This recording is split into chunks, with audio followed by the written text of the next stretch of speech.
First, Adizero SL stands for super light.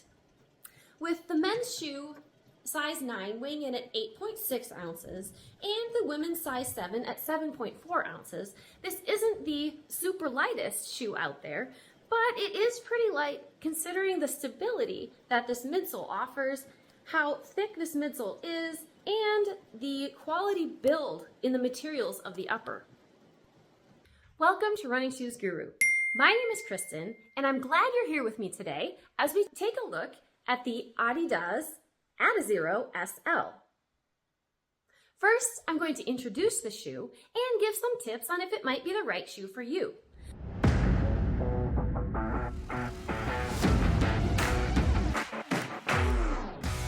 The Adizero SL replaces the Adidas SL20 and SL20.2, a highly cushioned trainer that fits with the typical Adizero fit, a medium to narrow heel, moving into more of a medium forefoot fit.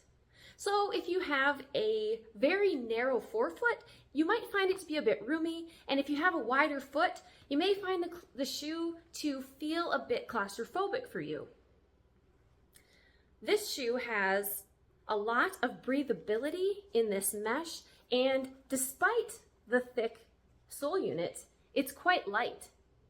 It's actually only half an ounce more than the thinner Adizero Pro.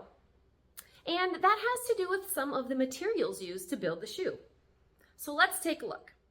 Starting with the sole, you can see the rubber grip markings that cover most of the base of the shoe. It's quite robust and offers excellent grip on most surfaces.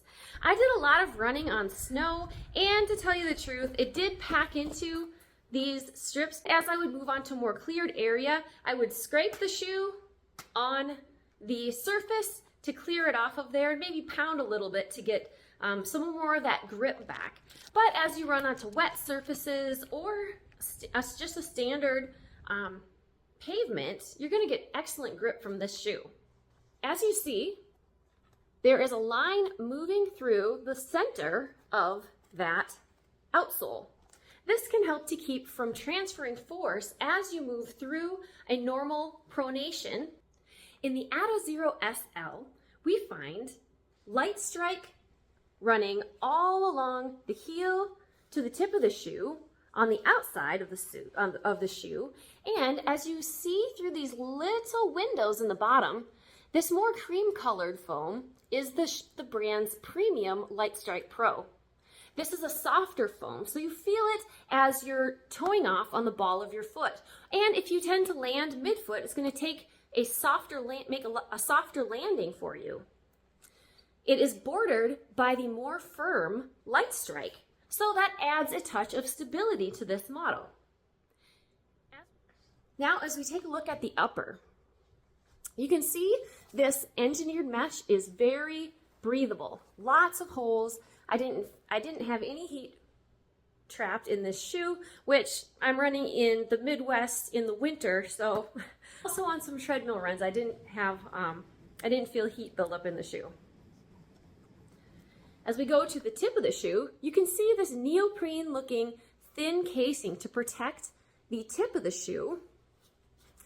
And moving back, we've got some thicker strips on the lateral side and some of that thin neoprene looking material here for the logo on the medial aspect of the shoe.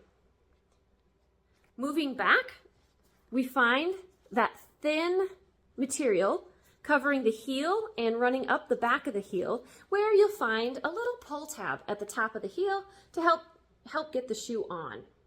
On the sides, you see these thicker neoprene-like pieces that add some stability to the heel to reinforce an internal heel counter. It's a moderate heel counter. I've seen thicker, but it's definitely a decent heel counter that I am pleased with, and I feel like it supports my heel as I run.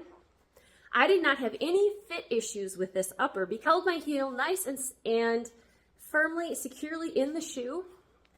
I didn't even have to do a loop lock lacing up here to help lock it in, as I have to do in the Adizero Adios 7, which that review will be coming soon. Looking at the lacing, we also see some of a reinforced material here along the lace holes, which covers, there's actually an internal reinforcement as well. So this is a very sturdy shoe. All of these features add to the durability of this shoe. Up here in these front two laces, you can see some loop closures, kind of like a Nike look. These loops don't run all the way to the midsole. They attach in the shoe right about 1 centimeter down from the opening. There is a medium thin lacing that runs through another strip of that neoprene looking material to secure the laces to the tongue and help keep that tongue from moving around. The tongue itself is medium thickness and quite wide. It reminds me a lot of those ISOFIT models and the Nike React shoes, but unlike those shoes, it does not attach down to the midsole. So I found myself having to make sure that I pull the tongue straight horizontally as I put the shoe on to keep the tongue from bunching up under the laces and causing some pressure on the top of my foot. But as long as I remembered to do that, there were no problems with fit with this shoe. The ride of this shoe, I found that the Adizero SL felt awesome. It was so light. I just loved running in it. The transition into toe off is kind of mid-grade. It really doesn't have a pop to it. It doesn't move me onto my toes nearly as fast as some others. Particularly, I'm thinking of the Asics Magic Speed, which moves me right onto my toes. The Lululemon Blissfeel also has a similar quick propulsion onto the toes and off the toes. So I'm hoping that Adidas will work on that in future models. Overall, the Adidas Adizero SL is one of my favorite shoes to run in. It's light, it's supportive, and well cushioned. Be sure to check out the full review on runningshoesguru.com for comparisons with similar shoes and more details about the background and materials used in this shoe. I know you all know how to use YouTube, so go ahead and like and subscribe to get more of these reviews from runners just like you. I look forward to seeing you next time.